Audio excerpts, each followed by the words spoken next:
Representative Taylor, because you filed a bill actually that treats, and I'm trying to understand this correctly, but I'm sure, but you're there to correct me. It treats mineral rights as a form of private property and kind of amends our eminent domain regulations, rules to that end. If you could explain what that's about. Sure. So in cities today in Texas can condemn, if they want to take someone's land to build a park or a school or a road, they have to compensate the owner.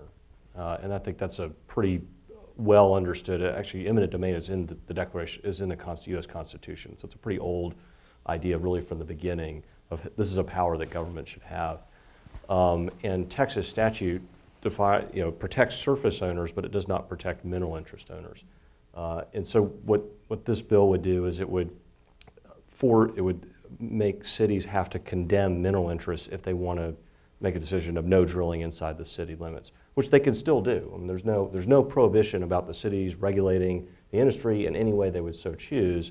The only prohibition is that the mineral interest owners, if their property is effectively taken from them, then they have to be compensated. And that's, to me, the Declaration of Independence speaks about rights. To secure these rights, governments are instituted among men, driving their just powers from the consent of the governed.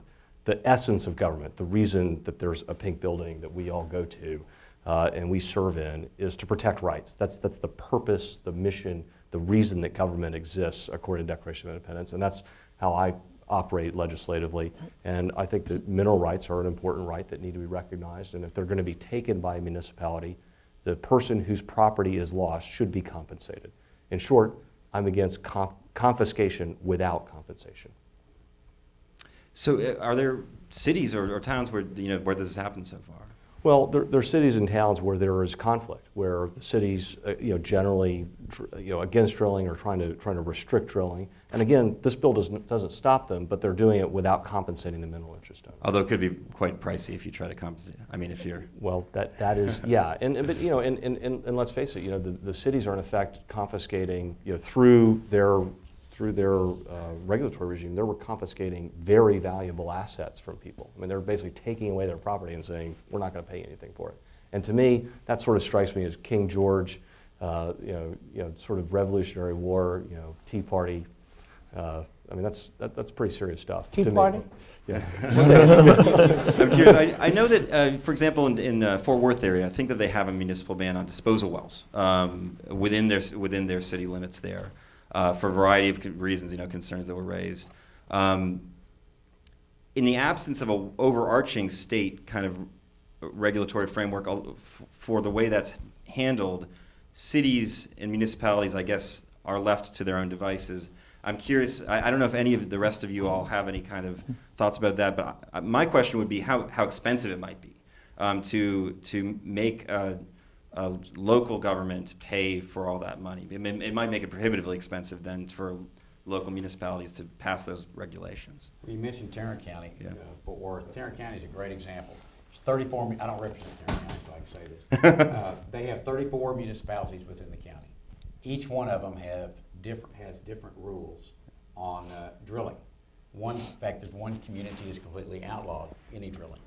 And so, to Representative Taylor's point, it is if you own mineral interests, whether you own a residential lot or you own 20 acres that's still within the community or out a little bit out in the country, that's your oil or that's your gas that's under there, and you have the right to produce it. You want to produce it.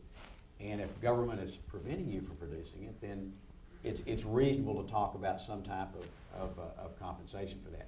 Cost is the question, but also the uncertainty of what are those minerals worth when they're not produced.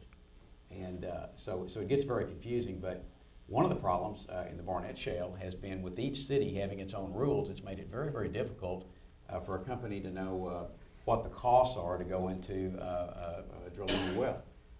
They have different permitting processes. Some of them require impact fees paid for your fire department, a lot of different rules.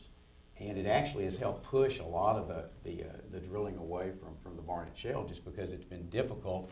Never before in human history has there been a gas play that's taken place in an urban area or a suburban area. And so we've kind of had to learn how to do that. And so people have ended up drilling in vacant lots and even in parks and in the other far side of a school property and trying to figure out how to do this.